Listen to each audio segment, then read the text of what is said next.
Já estamos gravando, tá? Já são 8h04, nós vamos começar então.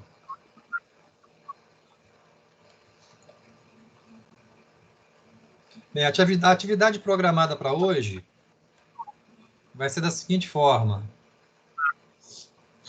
Conforme nós já conversamos outro dia, né, pelo WhatsApp, cada componente, cada um dos senhores vão ter 10 minutos para apresentar para a turma o tema provisório da monografia de vocês. Lembrando que, como o nome já diz, é provisório.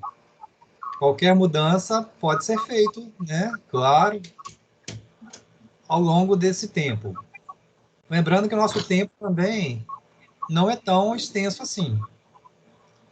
Se tiver que haver alguma mudança de ideia ou de intenções, né? Essa mudança tem que ser mais ou menos rápido.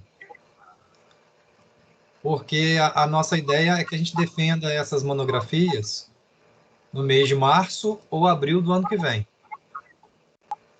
Isso é bom para vocês e é bom para o curso, né? Quanto antes defender, mais rápido termina o curso também e vocês têm o diploma. Diga, Isadora. Por exemplo, no TP2, eu não fiz, né? Passou o prazo. Mas você eu tinha que colocar fazer, quem eu quero com orientador, né? Isso a gente vai conversar também um pouco hoje sobre isso. Porque, por exemplo, agora que a gente está tendo aula com o Arthur e o Fernando, e a matéria que eu tenho mais interesse é com eles. Então, assim, para eu escolher isso, eu quero esperar finalizar. Tudo bem, você pode esperar sim. Lembrando que vai finalizar essa disciplina só em novembro, né? Mas eu já começo a conversar com eles para eles serem. Porque agora que começou com eles. Hoje eu vou passar uma prévia já de uma ideia que eu já tive de distribuição. Então, a gente pode já confirmar isso ou não.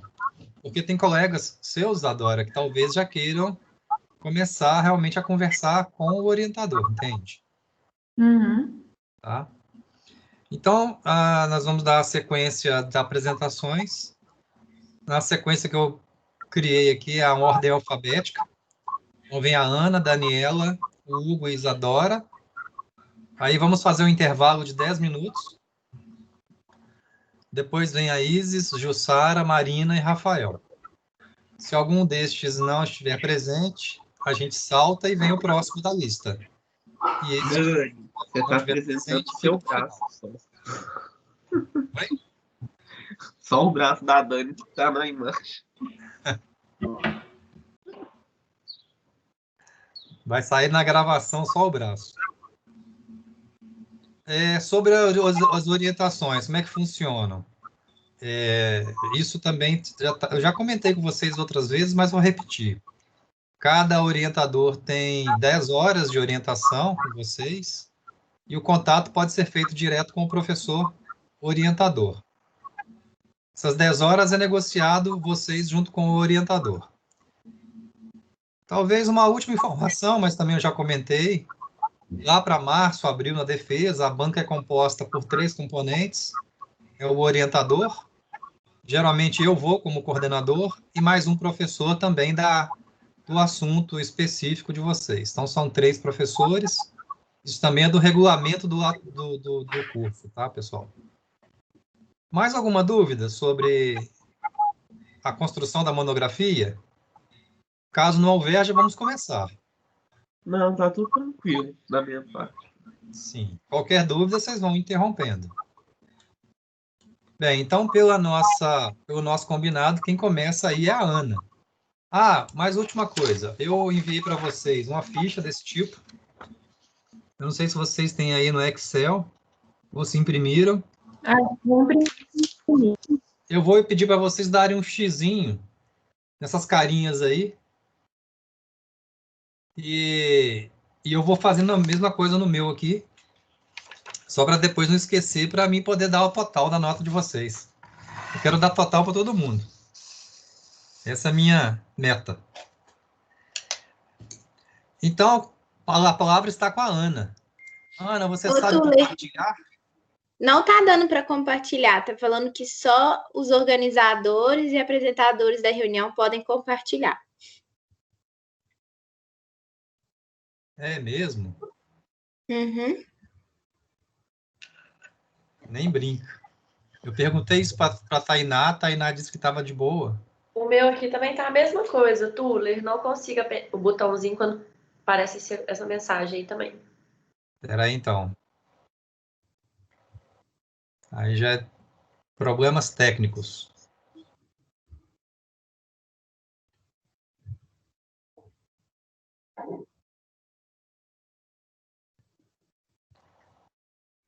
E eu tinha perguntado isso para a Tainá. Deixa eu ver aqui.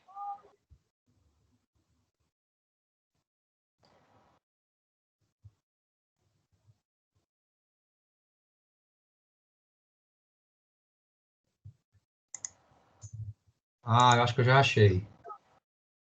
Quem pode apresentar? Todos. Vamos ver se vai mudar.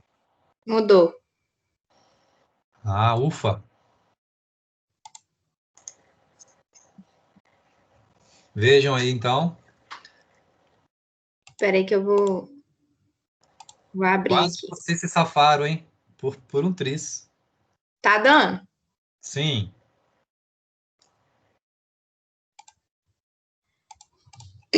Posso começar? Pode. Então tá. Então, bom dia.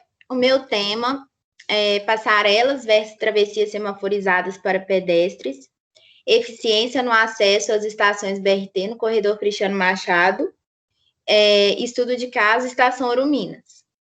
Esse título ele pode sofrer alguma mudança, mas basicamente a ideia do tema vai ser essa mesmo. Bom, vou começar introduzindo o que é o BRT, porque é o sistema que usa o corredor de transporte. Bom, ele é um sistema de transporte de passageiros de média e alta capacidade, que pode ser intitulado como metrô sobre rodas. Por que metrô sobre rodas? Porque ele é exemplo do metrô tradicional, ele também utiliza-se de leitos exclusivos, ele possui estações, ele possui embarque e desembarque em nível e com área paga, né? Ele apresenta área paga. E esses leitos exclusivos, eles minimizam as interferências para a circulação do veículo, né? No caso do BRT, o ônibus. Bom, para a implantação desse sistema ela ser eficaz, é necessário que a gente considere aspectos do desenho urbano. Como assim? A gente tem que ter um equilíbrio entre o espaço que será construído, né, no caso, o corredor, e as interações humanas. E aí a gente consegue, com isso, garantir a fluidez do tráfego, né, e a infraestrutura segura e confortável para o passageiro, que é o principal cliente do sistema. E aí, eu cito esse Menezes 2001 aí, que é um homem aí que ele chama Fernando Antônio Bezerra. Ele fez uma dissertação de mestrado nessa área, e aí ele faz uma crítica sobre o engenheiro de tráfego. Por quê? Porque o engenheiro de tráfego, ele pensa apenas na fluidez do tráfego. E aí ele tenta manter as características, no caso ele fala rodovia na tese dele, mas aqui eu aplico na via urbana. E aí ele fala isso, que o engenheiro ele tenta manter as características da rodovia e ele deixa de lado a harmonização entre o que será colocado na via, no caso o corredor, e o uso como um todo da cidade, ou seja, não existe uma compatibilização das duas coisas, né? E aí, isso acaba tornando o corredor, em algumas vezes, como um efeito barreira na própria cidade, na própria avenida no qual ele será implantado. E isso obriga, né, os pedestres e passageiros a realizarem longos caminhos para acessar as estações do corredor ou atravessar de um lado para o outro. Eu falo aí sobre atravessar de um lado para o outro justamente por conta desse efeito barreira que é criado. Então, quando a gente concebe o corredor de transporte, temos que pensar muito nisso. Por quê? Porque o pedestre, ele é o principal cliente do sistema que será implantado. É claro que a gente está priorizando o transporte coletivo, mas a gente tem que pensar que antes do pedestre embarcar no ônibus, ele é pedestre, né? Antes da pessoa embarcar no ônibus, ela é pedestre, e após ela embarcar, também é pedestre. Como que ela vai chegar nesse sistema? Então, esse Anthony Fox, que é um político americano, ele fala exatamente isso. Quer você mora em uma cidade grande ou pequena, e se você dirige um carro, pega um ônibus ou anda de trem, em algum momento do dia, todo mundo é pedestre. E aí, nos estudos do ITDP, eles colocam essas duas figuras, que eles comparam a travessia em nível, no caso, eu comento sobre a semaforizada, e a passarela. E aí tem esses tópicos, né, que diferenciam uma das outras. Que eu acho interessante ressaltar aí, que ele fala, em uma travessia em nível seguro, o pedestre percorre 11 metros. Em uma passarela, com rampas de 6%, o pedestre é obrigado a percorrer um trajeto maior de 103 metros. E aí, existem situações, né, que o próprio TDP fala, que existem situações onde a topografia, a velocidade dos veículos e os níveis de tráfego podem justificar a implantação de uma passagem desnivelada. Cabe ressaltar que, mesmo nessas situações, existem sempre soluções de desenho que podem tornar passagens em nível seguras e viáveis. Inclusive, uma dessas soluções é justamente as travessias em fase, né? Então, você atravessa uma primeira parte, depois você atravessa a segunda parte, de forma que você, no corredor, isso vai ser muito bem explicado na minha monografia, que com isso você consegue no corredor uma onda verde. Então, você não impacta, o tempo de verde do pedestre não vai impactar necessariamente o tempo de verde dos veículos. E aí, no caso do transporte coletivo. E aí, eu vou falar isso tudo, eu vou justificar isso tudo com uma aplicação de estudo de caso, que foi um caso, que é o caso da Estação Ouro Minas, que antes ela era feita por... o acesso da estação era feito por passarela, e aí, depois disso, há pouco tempo, assim, ela ganhou uma travessia semaforizada. E aí eu vou estudar a análise desses dados quantitativos que foram pesquisados e ver, né, qual que é o ganho antes e depois da implantação de travessia. E no caso da Estação Ouro Minas, é um caso assim que é muito bacana, porque de um lado você tem um hotel, você tem condomínios, e do outro você tem um shopping. Então, assim, o serviço foi separado pelo corredor. E aí, você consegue claramente ver o efeito barreira disso. E aí, como a travessia semaforizada, como que isso é colocado? Assim, quais foram os ganhos reais disso, entendeu? Dessa implantação. E aí, o objetivo geral, então, é demonstrar que a concepção de um corredor de BRT com acessos por meio de travessia torna um sistema mais eficaz e confortável para o usuário. E aí também tem o Licea Neto, né, que é o Ismael, ele é um professor, ele foi um professor do Departamento de Engenharia de Santa Catarina, ele já faleceu, mas ele fala, os exemplos de passarela mal concebidas e mantidas com precariedade demonstram que os potenciais usuários acabam por evitá-los. E aí, em relação às referências bibliográficas, eu mudei até um pouquinho em relação ao TP2, porque eu incluo esse BRT Planning Guide, que é um guia de planejamento que ele visa tornar mais fácil a concepção do sistema na cidade. E aí ele tem um volume específico sobre acesso de pedestre nas estações. E aí ele fala sobre o processo de planejamento, de infraestrutura recomendada.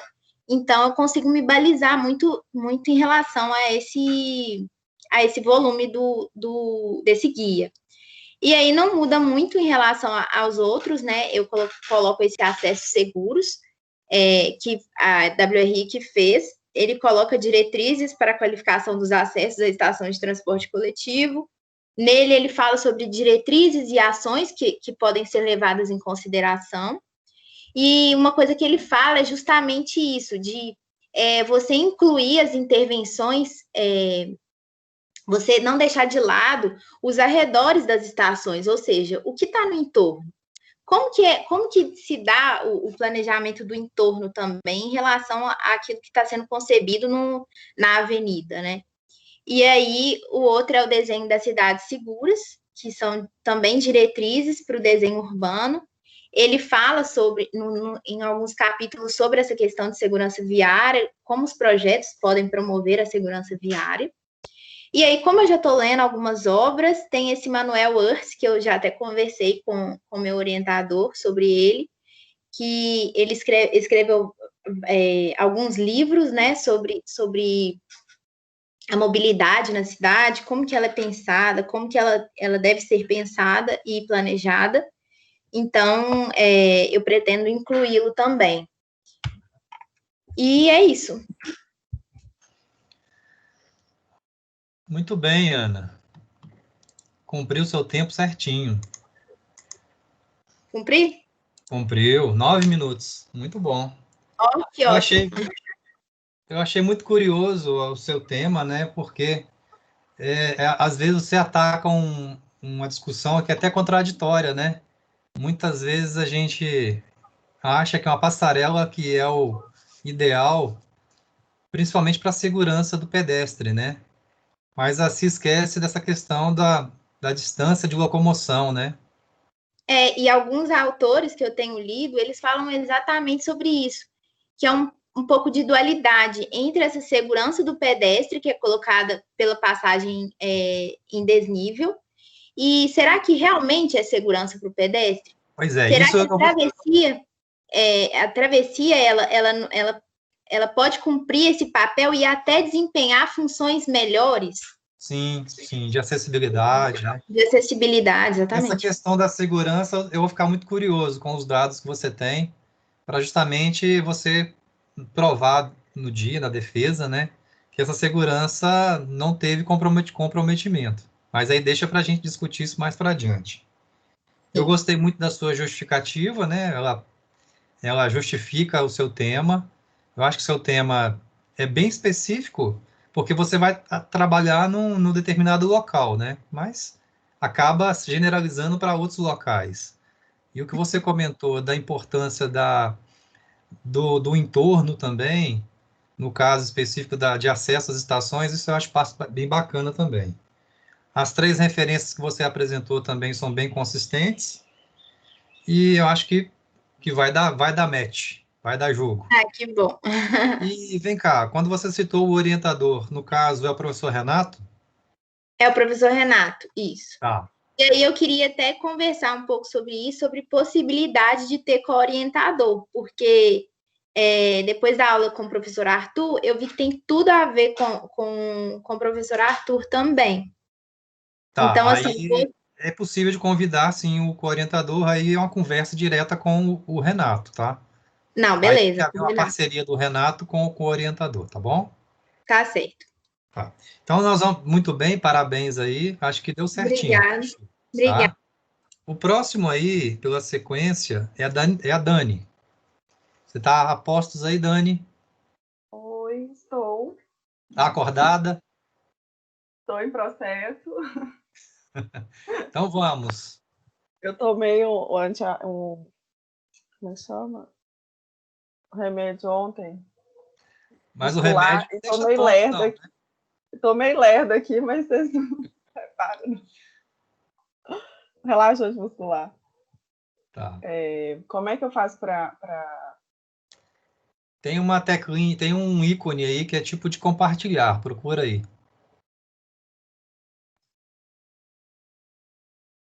Tem assim, compartilhar conteúdo. Tá do lado do sair.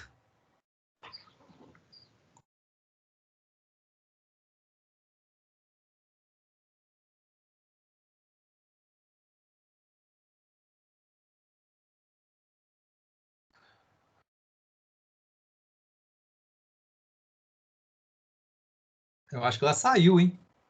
Ô, gente, eu também não tô conseguindo achar isso aqui, não. Compartilhar conteúdo? Ah, a Dani já tá. No meu, gente, tá Dani, é aparecendo um quadradinho com uma setinha pra cima. Isso. do lado do microfone que o meu tá. É É do isso lado do mesmo. microfone, Dani. É um quadradinho com uma setinha pra cima. Aqui Ah, o fala que meu você eu aperta. achei. Você achou, Dani? E você tá muda também.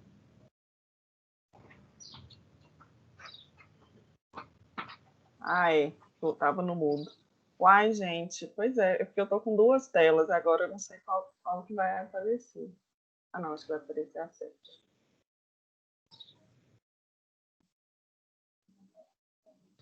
Isso, muito joia.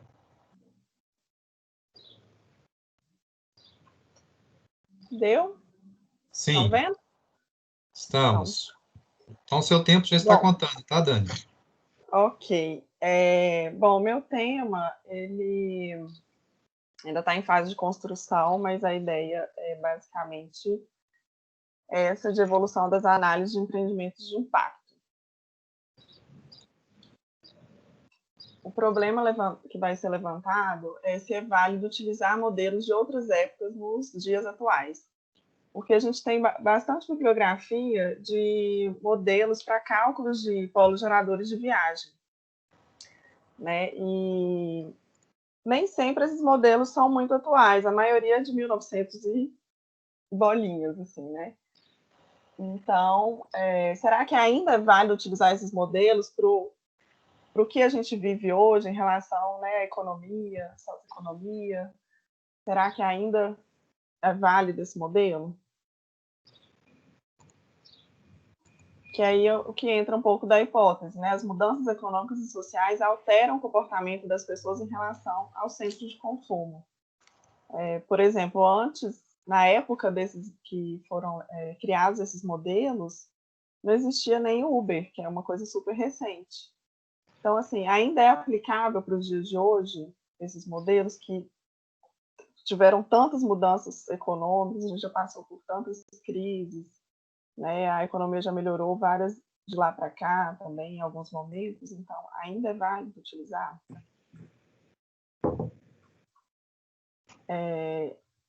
Justificativa. Os órgãos gestores, na falta de atualizações metodológicas, recomendam a utilização de modelos possivelmente superados que podem gerar resultados indesejados, prejudicando o desenvolvimento urbano das cidades. A maioria das cidades, principalmente que a gente trabalha mais aqui na região metropolitana, não tem um modelo próprio, a prefeitura não tem os modelos de cálculo de geração de viagens desses polos geradores. Então, elas acabam recomendando que sejam utilizados esses modelos que já estão em vigor, né? Que são modelos antigos e que nem sempre, às vezes, eu posso utilizar esse modelo e calcular uma geração de viagens abaixo do que realmente seria gerado. Então, vamos supor, eu calculei que vão ser vão ser gerados 100 veículos por hora de algum empreendimento em questão. E, na realidade, ele vai ser gerado 200. Né? Então, assim, esse 100 a mais pode prejudicar o sistema viário que aquele empreendimento vai estar inserido, né? No entorno que ele vai estar inserido. Então, a ideia é analisar essa questão. Então, o objetivo é avaliar a pertinência da utilização de modelos consagrados, ver se realmente eles são pertinentes e se eles estão de acordo com a realidade de hoje. E, para isso, eu vou utilizar 3 referências bibliográficas. Uma é o boletim técnico da Companhia de Engenharia de Tráfego, que é a CET, São Paulo. Esses boletins, ela tem diversos boletins, mas em específico são 2 boletins que ela traz modelos de geração para diversos polos geradores, supermercado, escola, shopping center, escritórios, lojas, hospitais. Então, são vários. Já esse polo gerador de viagens orientados à qualidade de vida e ambiental, que são modelos e taxas de geração de viagens, que é um livro do Licínio Portugal. Ele fez um compilado de modelos e uma bibliografia assim, bem ampla de todos os modelos que existem e analisando esses modelos também. O outro é o modelo de geração de viagens para Belo Horizonte, que a BH Trans desenvolveu. Ela fez um compilado de modelos também de geração de viagens, mas fez modelos que ela criou, assim, com alguns empreendimentos de pesquisados aqui em Belo Horizonte, e fez esse e-book, é um e-book, né, com modelos próprios que ela indica usar, que ela mesma já tinha criado. Isso é um diferencial, porque nem todas as prefeituras têm esse tipo de estudo, né? Por isso que eles acabam pedindo esses modelos que já são consagrados. Mas é até discutível também esse e-book, mas já é um grande avanço para a prefeitura e para as consultorias, né, de tráfego que elaboram os relatórios de impacto em circulação, já ter esse material bem avançado. Então é isso. Muito bem. Gastou 6 minutos, foi rápido. Vocês estão muito rápidas. Seguinte, eu fiquei curioso com uma coisa. Para testar algum desses modelos que você cita, você vai fazer algum estudo de caso ou vai ser um trabalho mais teórico? Não, vai ser estudo de caso. Eu ainda não defini o polo gerador de viagem. Possivelmente vai ser ou um supermercado ou um shopping center. E você tem esses dados? Já tenho os dados, eu já tenho pesquisas tanto em shopping center já em operação, né, quanto supermercado em operação. Então, eu tenho qual que é a geração desses empreendimentos, no horário de pico, tanto no pico da manhã quanto no pico da tarde. Eu não sou especialista nesse assunto, mas nós estamos falando aí de cerca de, o quê? 10 modelos que existem, ou mais, menos? São muitos modelos? Tuller, tem alguns modelos, sim, mas eu pensei principalmente em pegar o da CET e talvez algum modelo que o Licínio apresenta no livro dele, e talvez o da BH Trans também, sabe? Mas como você também citou que vai comparar alguns modelos antigos, né, com a atualidade, algumas coisas que estão modificando, na revisão bibliográfica é importante você fazer um apanhado de todos que existem, tá? Justamente para varrer toda a gama de modelos que já possam ter existido ou que possam já serem utilizados comumente. Aí você citou rapidamente que a região metropolitana não tinha um modelo, aí depois você apresentou aqui o modelo para Belo Horizonte, eu não entendi direito. Na verdade, assim, os municípios menores da região metropolitana, que são exigidos o relatório de impacto na circulação, como Betim, Contagem, Santa Luzia é da região metropolitana, não sei. E Sete Lagoas, eles não têm um modelo específico para geração de viagens, para polo de geração, polo geradores. Então, só a BH Trans é quem fez esse modelo. Eu nem sei te dizer se ele está sendo muito utilizado pelos consultores, tá? Porque ele tem algumas coisas questionáveis. Mas... É até bom que você vai discutir isso também, né? E apresentar para a turma. É bom que você vai ficar a par desse assunto também do modelo da BH Trans, né? Isso. Bacana. Então, assim, eu sei que a BH Trans, só que eu tenho conhecimento, assim, das cidades que a gente presta serviço, é só a BH Trans que tem esse modelo. As outras cidades, mas mesmo ela tendo esse modelo, ela não exige que seja utilizado dela. Sim. Tá? Você pode ficar livre para utilizar o modelo que você bem entender, desde que seja, né, plausível e explicável, assim, justificável. A sua Mas justificativa tá ok, gostei também. Gostei também, gostei de tudo do seu também, achei massa. Acho que vai dar certo ah, também. que bom. Eu É, tava assim, eu tava com outro tema mais ou menos na minha cabeça. Aí na aula com o Fernando, eu conversei um pouquinho com ele sobre o tema. Ele falou: "Ah, Daniela, por que você não faz isso, né? sim. Analisa o modelo antigo com o que e comparando com o empreendimento que já está em operação." E o E esse, Fernando, ele poderia ser o seu orientador? eu acho que naquela folhinha que eu passei para você, eu acho que eu até marquei ele Sim, eu vi. Eu vou, por ou enquanto, confirmar o Fernando aqui. Vamos ver mais adiante como é que vai ser, tá bom? tá joia. Ô, Dani, obrigado. Desculpa de poder conversar mais, em razão do nosso Não, tempo mesmo do combinado. Já temos os tranquilo. 10 minutos. Depois a gente conversa mais. Bem, o próximo do Tá bom, combinado turma. aí é Obrigada. o senhor Hugo. Bom dia, então posso compartilhar? Deve. Compartilhe seu conhecimento conosco. Vou compartilhar aqui.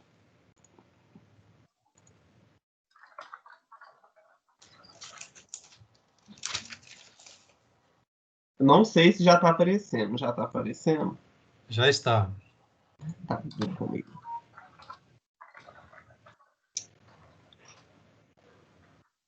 Então, vou apresentar uma capa simplesinha do TP3 e o meu tema, até então provisório barra Só definitivo. já uma dica. Você pode colocar depois as fontes do tamanho maior, tá? Eu tô vendo aqui, não sei se seus amigos estão vendo, mas Eu deixa. usei pequeno porque eu pensei justamente que, diferente de uma sala, tá todo mundo no conforto da tela.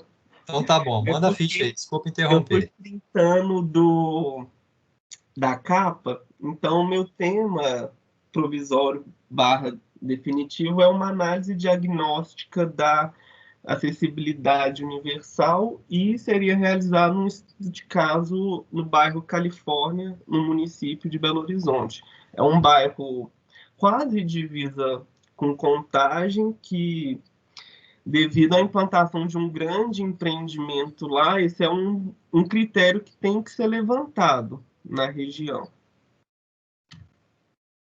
E qual que seria o problema identificado? Quando qualquer pessoa, seja ela pública, seja BH Trans, Sudecap, ou seja um ente privado que durante um licenciamento ele tem que deixar uma contrapartida para a cidade no trânsito, a BH Trans é o órgão responsável por dar o aval para a implantação e pela própria análise e gestão da aprovação desse projeto.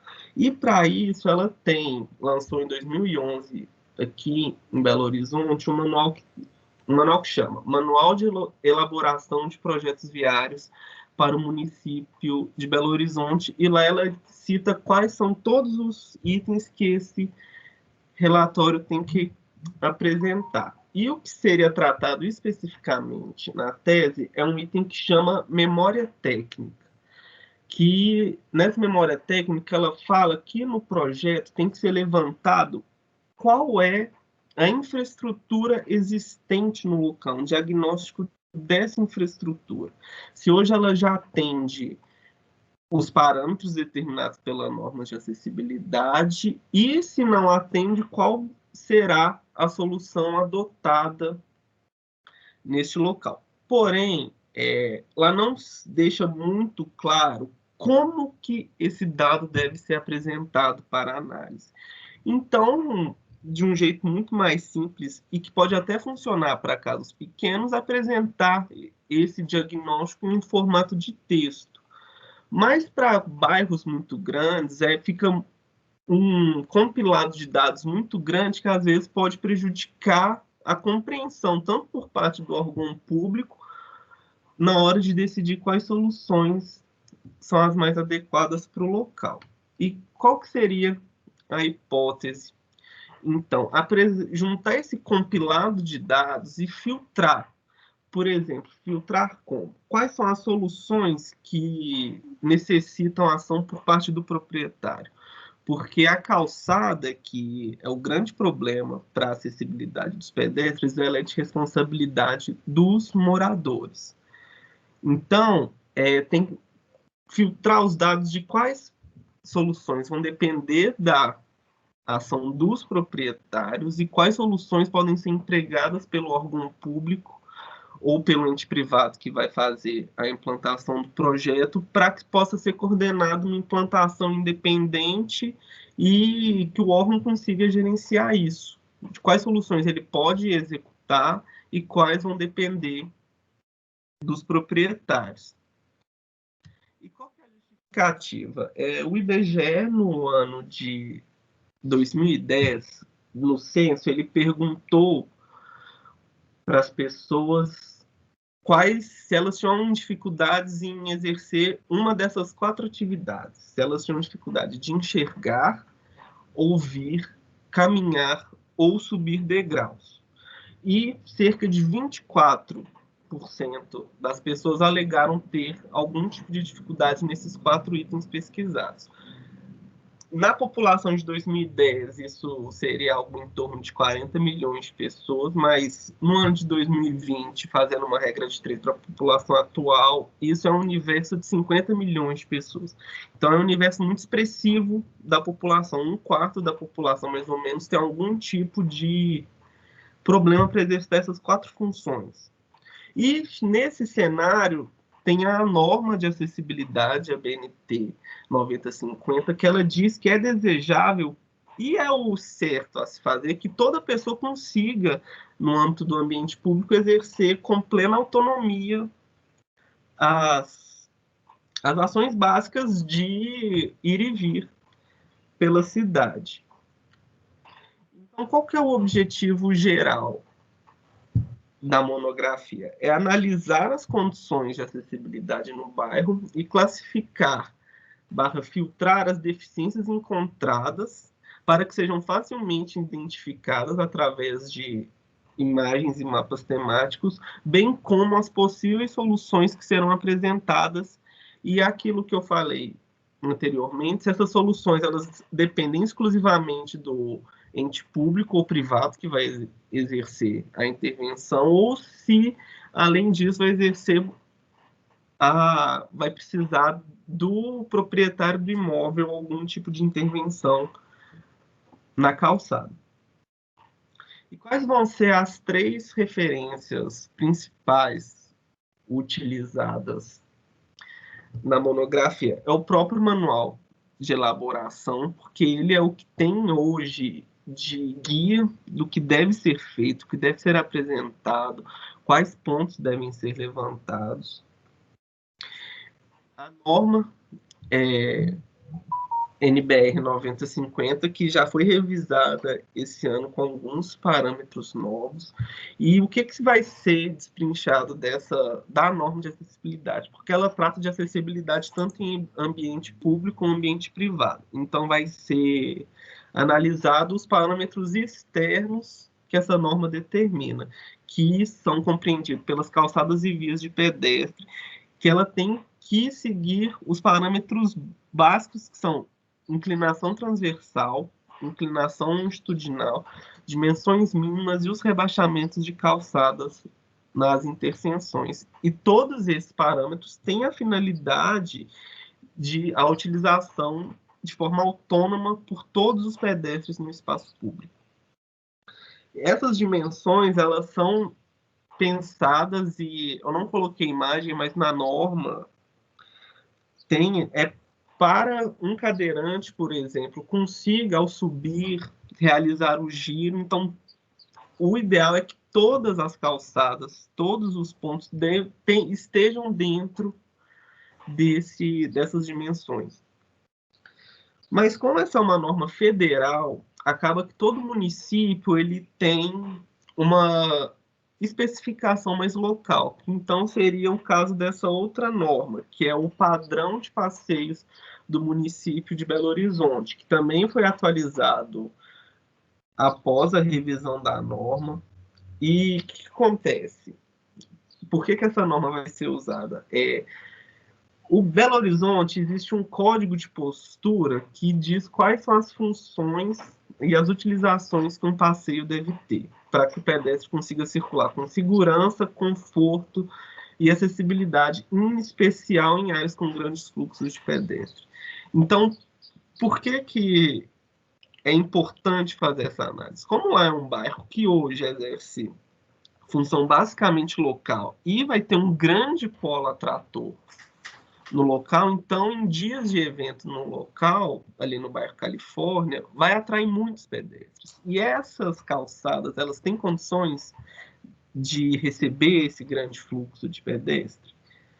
E, nesse padrão, ela diz como devem ser tratadas, por um modo mais local em Belo Horizonte, soluções para a cidade, como devem ser tratadas as calçadas, os desenhos, o material que vai ser utilizado, a declividade, e como que é uma região muito montanhosa, ela também diz como você trata, em caso de declividades maiores que o desejável. Você pode ter escada, você não pode.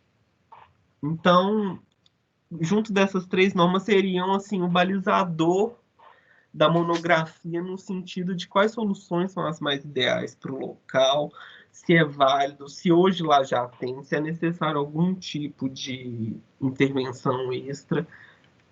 Então, professor, são essas as normas, o que Hugo, se propõe a ter. também gostei da sua apresentação, ficou dentro do tempo, né? 10 minutos exato. Achei que as suas 3 referências têm tudo a ver, né, com o que você propõe. Eu acho que tem que ser... eu acho que a sua hipótese, ela precisa ser reescrita. Acho que você não entendeu, assim, muito bem a função da hipótese. Eu até redigi aqui, seria mais ou menos o seguinte. Seria uma afirmativa que você propõe para que por exemplo, que esses mapas temáticos surtam efeito. Eu coloquei assim, a hipótese, com a implantação dos seus mapas temáticos, né, ou de alguma outra ferramenta, a implantação de alguns projetos seja mais racional. Quer dizer, é como se fosse você afirmando que esses mapas temáticos ou essa simplificação desse manual possa trazer benefícios. Então, seria só esse detalhe, porque lá ficou meio confuso na hipótese. Entendi. Outra coisa interessante do seu trabalho, que eu acho que você deve explorar bastante o campo, né? Ir a campo para registrar isso fotograficamente. Que na sua apresentação final, é interessante que as pessoas veem os problemas que existem e talvez você até indicar algumas soluções com base nessas normas que você citou. Você vai detectar, eu faço alguns trabalhos às vezes de campo, na área de projetos, que as pessoas às vezes, assim, são tantos erros que acontecem na implantação de passeios, igual você citou aí, né, na construção de passeios, que o registro fotográfico é bem interessante. Então, você faça bastante registro, vá a campo, e eu acho que você está num caminho bom também. Eu queria Obrigado. perguntar se você não indicou o seu possível orientador. Eu já conversei com o professor Aguimar. A gente até reuniu uma vez. Eu acho que foi transmissão de pensamento, hein? Que eu escrevi Aguimar aqui. Ele até já me deu um toque de falar assim, e as outras cidades brasileiras? Tem alguma que talvez tenha algum modelo que seja mais racional, o jeito de transmitir a ideia? O Aguimar, apesar dele dar com vocês, ele dá a disciplina de segurança viária, né? Uma coisa assim, sinalização. Ele é um professor muito bom na área de projetos, Hugo. Inclusive, é o professor nosso na área de projetos na área de transportes. Então, eu acho que vai ser uma boa escolha mesmo. Se tiver ok, já até vou fechar aqui com o Aguimar. Tá ok? Não, perfeito. Eu já conversei com ele, e aí ele já tudo ok, a gente já começou a trabalhar um pouco. Muito bom, Hugo. Bem, nosso combinado, então, também atingiu a expectativa máxima aqui, tá? Isadora é a próxima Oi, Isadora Duque. vou compartilhar. Pintou o cabelo? Põe a câmera aí pra gente ver se...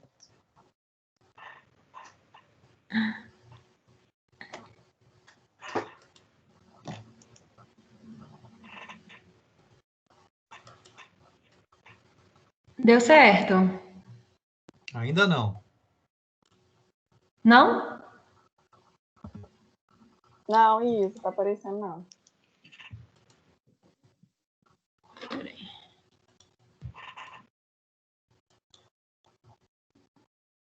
Foi? Está vindo. Pronto. Pronto? Pronto. Pronto, agora foi. Então, meu tema vai ser bem próximo da Dani. Só Mas não vai ser em que... dupla, não, né? Ah, seria uma boa ideia, né, Dani? Uai, top, hein? Mas eu vou especificar a instituição de ensino como polo gerador de tráfego. Ainda estou em dúvida se vou especificar alguma instituição de ensino ou vou fazer em geral. No geral, mas eu quero pegar Belo Horizonte, instituições de ensino de Belo Horizonte. E aí, como problema, né, com grande adensamento populacional, as cidades começaram a atrair empreendimentos que foram se instalando, né, no intuito de suprir as necessidades da população. Os congestionamentos de tráfego vem crescendo e gradativamente colaborando para o aumento dos problemas da mobilidade urbana. E aí, o aumento do volume de tráfego na via, né, no entorno dos polos geradores, resulta em congestionamento, o aumento do tempo de deslocamento das pessoas, que vai impactando. Eu coloquei até 2 imagens, né, que mostra como eu quero mostrar Belo Horizonte, né, o estudo dentro de Belo Horizonte, as diferenças, como que era antes, né, e atualmente com o adensamento populacional. Aí, como hipótese, as universidades causam um grande impacto no trânsito, nas horas de início das aulas, pela manhã e à noite. E eu quero, como objetivo, né, aprimorar o impacto e apresentar os resultados. As universidades, como polos geradores de tráfego, elas proporcionam alto fluxo de veículos, e principalmente em horários de pico, né, manhã e noite, né, nas aulas do turno da manhã e turno da noite. Como justificativa, sendo um polo gerador de tráfego, empreendimentos com capacidade de geração de volumes expressivos de deslocamento de pessoas, centros universitários se enquadram como polo gerador de tráfego, causando um indesejável impacto sobre o sistema de tráfego. E, por ser um empreendimento de grande porte, né, ele atrai ou produz grande número de viagens e causa reflexos negativos na circulação viária e no seu entorno, impactando os bairros, né, os bairros onde se estão localizadas essas universidades. E como objetivo, este trabalho objetivo é discutir as causas e os impactos que as universidades proporcionam no sistema viário como um polo gerador de tráfego. Como eu falei, na instituição de ensino que eu vou colocar no estudo vai ser somente universidades, não vai ser escolas, e ainda estou na dúvida se eu vou especificar alguma assim ou vai ser no geral.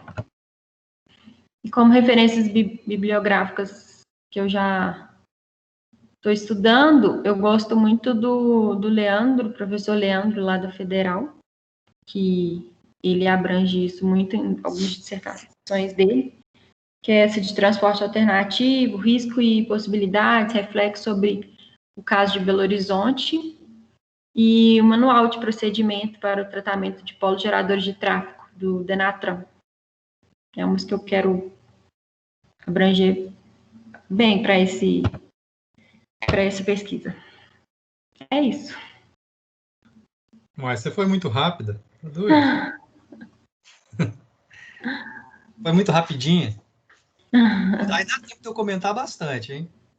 Ah, Aquela primeira figura sua, onde você mostra uma foto antiga e uma foto nova, se não me engano, depois você pesquisa, mas aquela foto antiga é da Savassi, não é do centro, não, tá?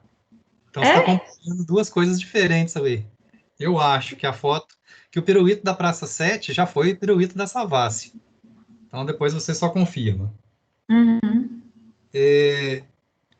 Se você pretende estudar uma instituição de ensino, se a gente, como polo gerador, né? Se a gente pensar bem no caso de Belo Horizonte, nós estamos falando da UFMG, que é a maior instituição, Não, né? mas ó, a gente tem a UniBH, que ela tem um grande impacto Sim, pro bairro Buritis, sim, é verdade. E entendeu? você pode pensar nessas instituições. Você tem filhos? Você já é casada? Não, né? Casada. Você tem filhos? Não. Não, porque eu tenho duas e eu já sofri um bocado por causa, sabe por causa de quê?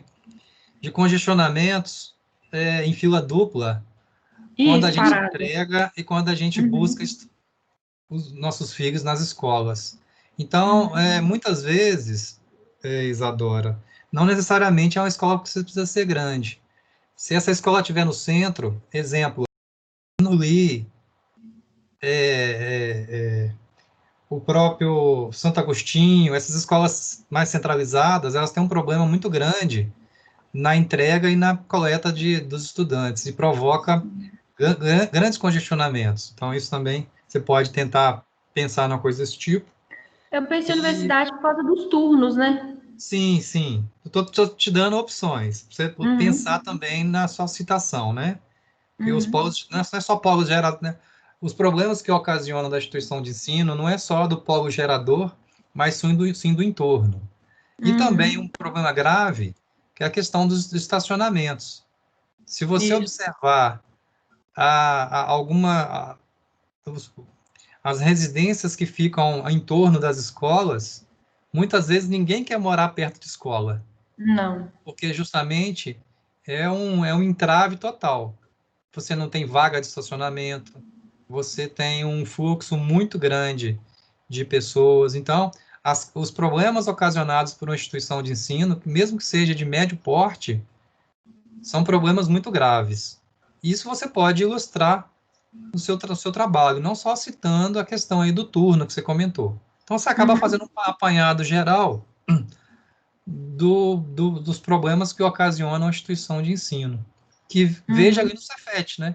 Cefet é uma briga danada para ver quem vai estacionar dentro do Cefet. É. Isso no campus 1. É uma briga tremenda. E já no campus 2 é outra briga, porque perto do campus 2, nós temos a Avenida Amazonas, nós não temos espaço nenhum para estacionamento na rua. Então todo mundo tem que entrar. Enfim, o seu tema é bem interessante, Isadora. E eu acho que também vai dar jogo, tá bom? Tá bom. Eu não recebi seu TP2, então eu estou com dúvida do seu possível No... orientador. Pois é. Eu tô pensando no Arthur ou no Fernando, porque eu sei que o Fernando, ele na BH Trans, eu acho que ele já fez o RIC também, já participou do RIC para. Eu posso, por enquanto, colocar aqui o professor Arthur? Pode, eu tô na dúvida entre os dois, Arthur ou Fernando. O Fernando, a Dani já está com o Fernando. Então, assim, eu queria tirar um pouco de carga para pegar um professor por orientador, por Entendi. estudante. Tudo bem? Uhum, Então tá. Então, a princípio, está o professor Arthur. tá. Ô Dani não, Isadora, obrigado aí. Por Nota 10, nada. também cumpriu a nosso combinado. Vocês querem fazer intervalo de 10 minutos? Vamos fazer um recreio de 5 minutos. Eu só vou beber uma água e volto em 5 minutos. Tá, Combinado? joia, pode ser. Combinado. Tá certo. Perfeito.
Professor, Ei, Hugo. é, não é dúvida sobre monografia nem nada, mas já tem se pensado em como serão essas apresentações, por ser em abril, se vão ser presencial, virtual? Eu creio que vão ser presenciais. Eu vou fazer de tudo para ser presencial, sabe, Hugo? E Entendi. essa questão aqui do virtual, rapaz, assim, é uma saída improvisada, eu acho, sabe? Mas é aquele Entendi. negócio, né? A princípio eu quero presencial, mas não é o que eu quero, né? Vai ter Sim, que ser o vai que, depender o que for de coisa. possível, Entendi. tá bom? E o presencial, Hugo, aí você tem 40 minutos. Na verdade, tem 30 minutos. Entendi. O presencial, estando na frente do computador, tem a tentação, às vezes, de abrir uma colinha e, às vezes, foge um pouquinho do tema. Então, assim, acho que fica uma coisa mais, assim, Sim, planejada, né? Porque você se força a planejar muito mais a apresentação. mas vai dar certo. Pode ficar tranquilo que no final as coisas vão fluir.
E aí, todos presentes? Vamos retomar?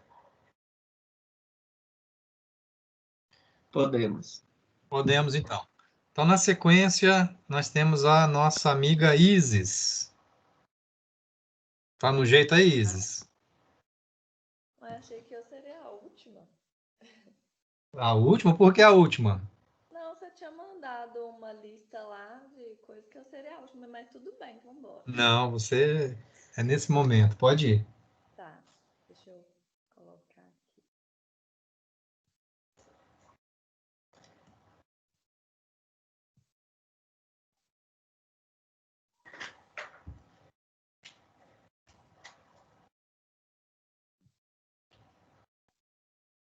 Apareceu aí. Ainda não. Para mim também não.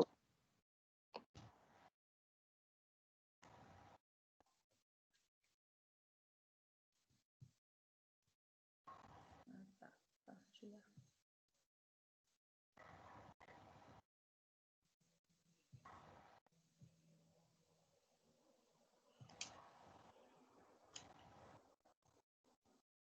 Foi, gente.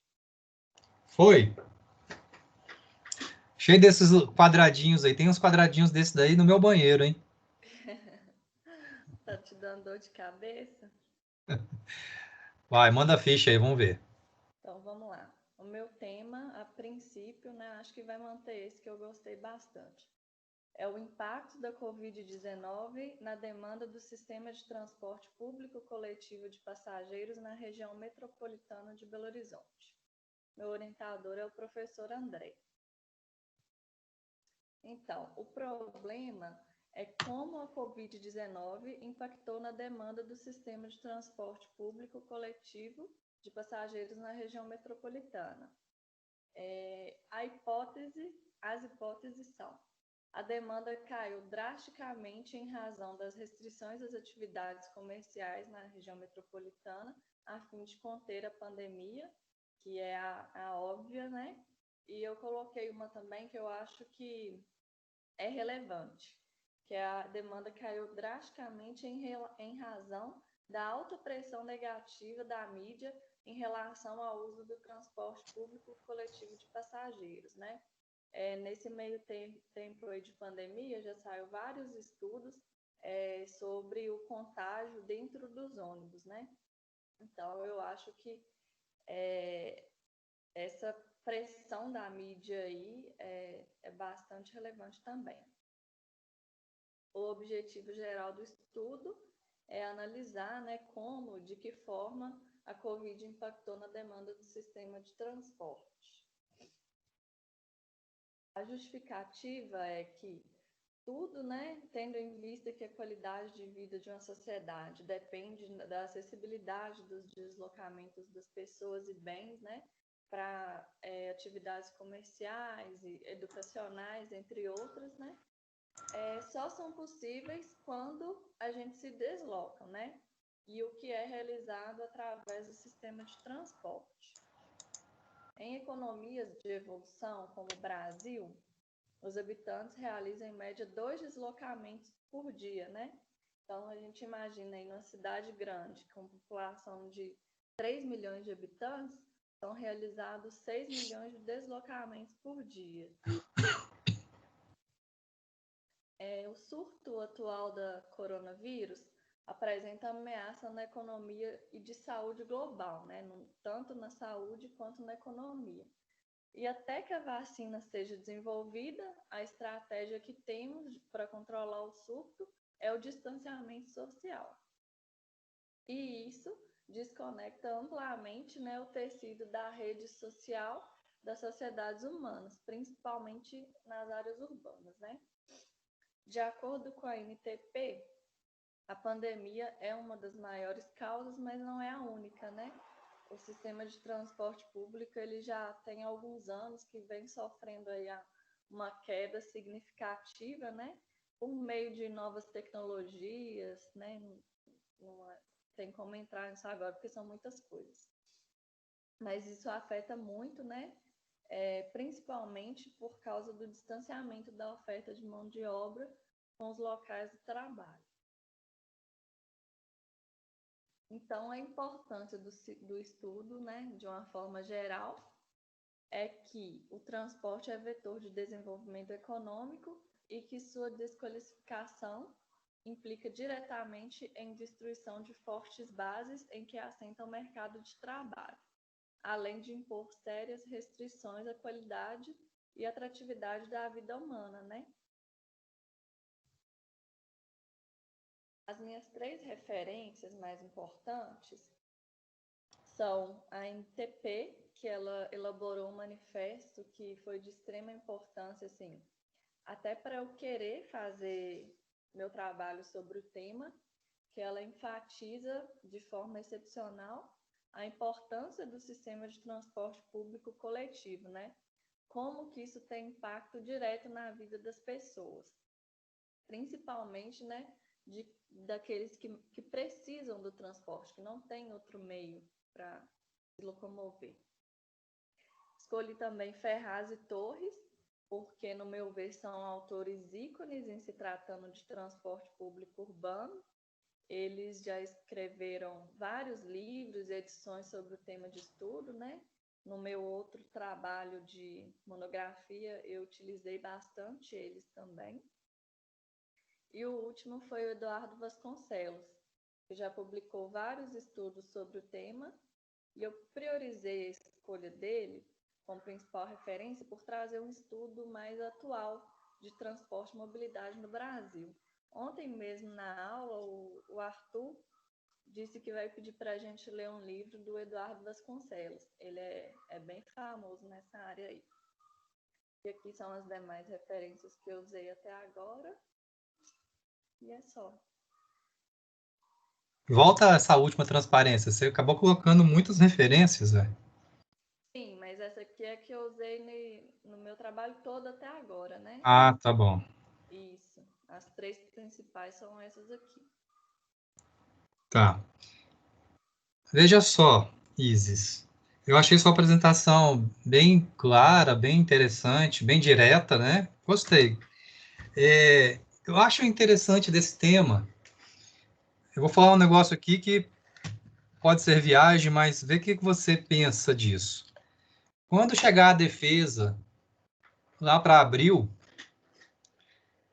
vamos supor que em janeiro, igual as pessoas estão dizendo, tem a tal da vacina, né? Que é o que está sendo comentado. E que em fevereiro todo mundo já vacinou e que em março as coisas já todas voltaram, quase todas ao eixo. E aí o seu tema fica como se fosse uma coisa do passado. É como se fosse assim, como foi o impacto, como foi o impacto da Covid-19 no setor de transportes. É um passado recente, entende? E não o impacto atual, que o impacto atual realmente muitas pessoas estudaram, né? Inclusive teve trabalhos do professor Renato Guilherme, André Guerra, que foram até premiados e apresentados até nacionalmente sobre esse assunto, mas em abril pode ser que isso aí já fez parte de um passado recente e as coisas todas voltarem e você talvez vai discutir como foi esse impacto e não o impacto, né? Então, ficar atenta para que se as coisas modificarem no meio do caminho, você começar a usar alguns verbos aí no passado recente. Outra coisa que eu acho interessante desse assunto, que a gente parece que vai modificar o mundo se modificou em função da pandemia. Em parte, a gente pode até concordar que modificou principalmente as relações de trabalho. Nós estamos falando da relação do teletrabalho, né? Uma coisa curiosa que a gente vai ter que avaliar, e também é um assunto de futurologia, né? Você vai ter que ficar atento aí no que vai acontecer, é se as empresas vão continuar em teletrabalho ou não, né? Se algumas atividades continuam em teletrabalho, porque isso afeta o movimento das pessoas. Ah, a minha empresa voltou toda ao normal. Então, continua tendo, não teve impacto nenhum, vamos dizer, o sistema de transportes voltou a rodar normalmente. Ah, a minha empresa, ela agora vai ser 50% teletrabalho, 50% presencial. Então, só estou dando comentando isso com você para você ficar atenta quais vão ser os próximos passos, o que vai acontecer no mundo real para que você, lá na frente, em abril, não possa estar falando coisa assim que é meio viagem, sacou? É só para ficar, esse ponto vem ficar. Quem dera se abril já estiver tudo ok, se a demanda tiver voltado, porque eu acredito, né, tem vários estudos que falam que dentro de de 3 a 5 anos a demanda não volta o que era antes. Sim. Mas justamente por isso, porque a gente está notando que já tá, a maioria das coisas já reabriram, só que a demanda não está subindo. E a gente está notando também que o volume, né, a densidade no trânsito está maior. Então, essas pessoas que têm condição, que têm um carro para ir trabalhar, elas não vão voltar para o transporte público. E também tem muita gente de teletrabalho, que a empresa viu que funciona, que isso é bom para a empresa, que a empresa diminui os custos pessoais dela, né? Sim. E vai continuar em home office. Pois é, isso tudo aí você já vai apontando, porque provavelmente você vai ser questionada disso na banca e também no seu trabalho. No seu próprio trabalho você vai tendo que citar essas coisas mesmo que você comentou. Mas ficou muito bacana, Isis. Muito bom. Também cumpriu o nosso objetivo aqui. E aí, então, eu estou entendendo que o seu orientador é o André Guerra. Isso. Tá. Muito bem escolhido.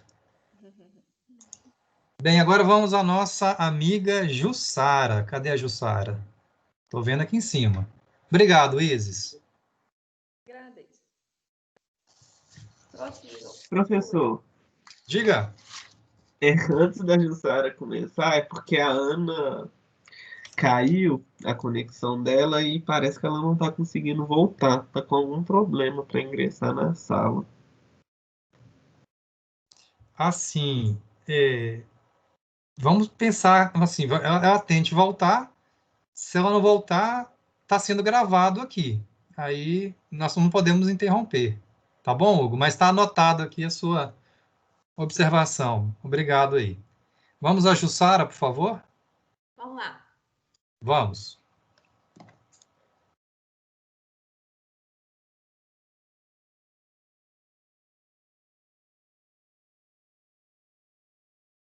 Está compartilhando? Está. Bom, o tema, a princípio, vai ser estudo de viabilidade técnica após implantação de avenida para retirada de veículos de carga de centro urbano. O local escolhido para esse estudo de caso foi o município de Igarapé, que fica aqui na nossa região metropolitana. Ele é a cerca de 35 quilômetros de Belo Horizonte. O município tem uma área total de 110 quilômetros quadrados. Hoje tem em torno de 31 mil habitantes e foi emancipado em 1963. Bom, a área de estudo porque eu vou explicar mais ou menos qual era o problema lá. Lá tem um pátio de recolhimento, que é um centro de distribuição, e o tráfego desse centro de distribuição passava no centro da cidade. E tinha um conflito pedestre, carro de pequeno, mais carreta. Que, no caso, o local do estudo de caso vai ser a zona de adensamento populacional com a zona de empreendimentos sustentáveis, que essa área rosinha com a área verdinha lá no fundo. Os dados para poder fazer desse tipo de estudo de caso, a gente vai ter o estudo do traçado da nova avenida, né? Estudo de tráfego, a característica de uso e ocupação do solo da região, o projeto geométrico para saber se ele é adequado para comportar o tráfego atual, a interseção, se ela consegue dar uma boa fluidez ao tipo de tráfego lá da região, e a segurança viária, que é a sinalização. O objetivo é analisar os dados obtidos, né, futuro e presente, verificar a funcionalidade da via, se ela está adequada ou não para o tipo pelas características de fluxo de lá, os pontos positivos e negativos da implantação e a relevância social. Aí eu coloquei umas imagens aí, que é tipo de conflito que tem uma carreta bitrem andando em vias urbanas, né, por causa do raio de giro deles, e o centro de distribuição que tem lá de Igarapé, que é um pátio de recolhimento de veículos, que vem de São Paulo, do Recife, de Betim mesmo, etc. E as referências bibliográficas que eu estou estudando a princípio, que eu acho que vão me embasar com relação a isso, é o Código de Trânsito Brasileiro, o Manual de Projeto de Interseções, e eu achei também uma tese de pós-graduação, que é bem específico também do tema que eu, a princípio, escolhi, mas só que ela relata mais sobre um município em questão e pelo fluxo, porque passa uma rodovia no centro da cidade. É isso. Foi rapidinha também, ué. Bem objetivo. Rápida e rasteira. Sim. Ó, seu trabalho também, eu acho que tem futuro. O impacto de um grande empreendimento deste, você sabe, né, Jussara? Para quem mora na cidade, chega a ser um inferno, né? A poluição tanto a poluição mesmo que provoca, sonora, né? Quem tem residências ao longo mesmo da avenida anterior, da rua anterior, da avenida atual, mesmo que valorize, é um inferno. Eu acho que uma coisa interessante que você preocupou, até comento com os demais, é a preocupação com os dados, né?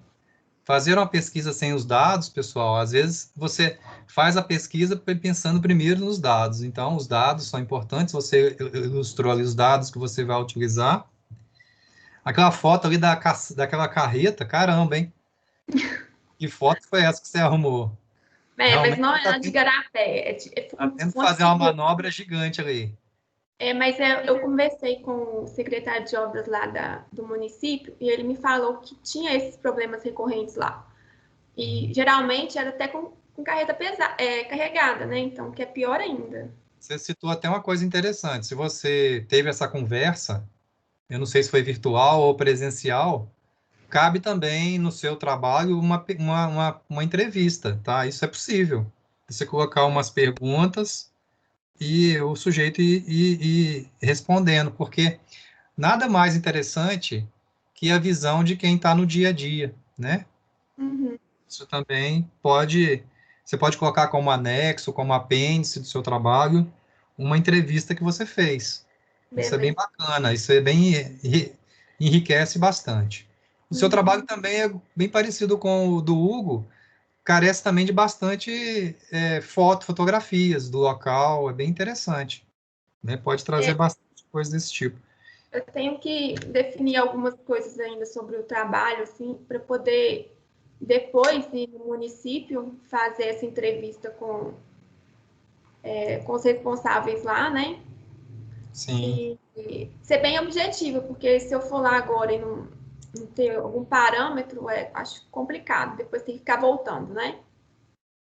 Acho que é O que melhor. você acha da professora Tainá como sua orientadora?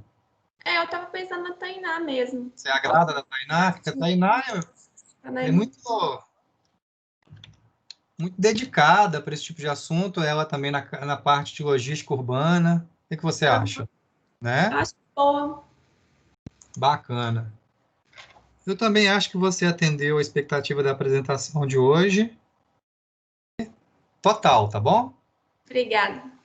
Tá bom, obrigado, Jussara. Vamos agora à nossa companheira Marina Reis. Ó, botou até um casaco diferente ali, que é isso? Tá frio. Agora você virou Marina King. Isso aí é o manto do rei? Explica isso aí. É o casaco dos Night Watches de Game of Thrones. Sabe, o Jon Snow. Eu comecei a ver um seriado que chama Bárbaros. Depois você assiste, lá no Netflix. Não é Vikings, não, ô Tule? Não, o Vikings eu já vi todo. Agora estou vendo Bárbaros, que é as tribos que são denominadas de bárbaros em função da invasão dos romanos. Os romanos saíram comendo tudo ali na Europa, destruindo tudo. E aquelas tribos são denominadas de bárbaros. É bem interessante. Mas vamos à sua apresentação. Vamos lá.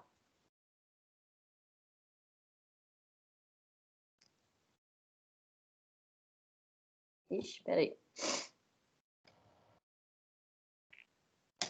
Apareceu uma mensagem aqui para poder ativar e tal. É isso mesmo, né, gente?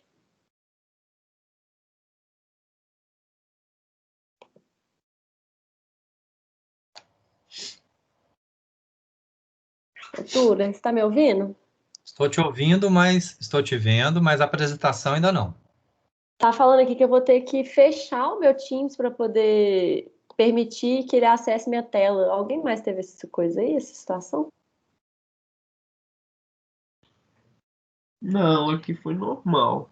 No meu apareceu uma telinha, eu só cliquei em cima dela e tive que clicar em partilhar de novo na mensagem, mas eu pelo menos não li nada de sair do Teams, não. Peraí, gente.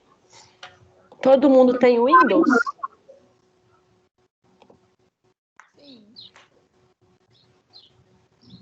Ah, acho que agora vai rolar. Peraí. Deixa eu ver. Não.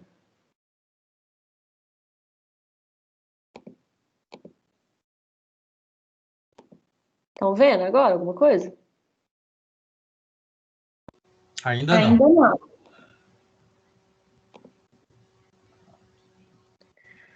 Ai, Deus, vamos ver. Tá um negócio aqui, Freehand by Envision. Alguém apareceu isso? Não. Não.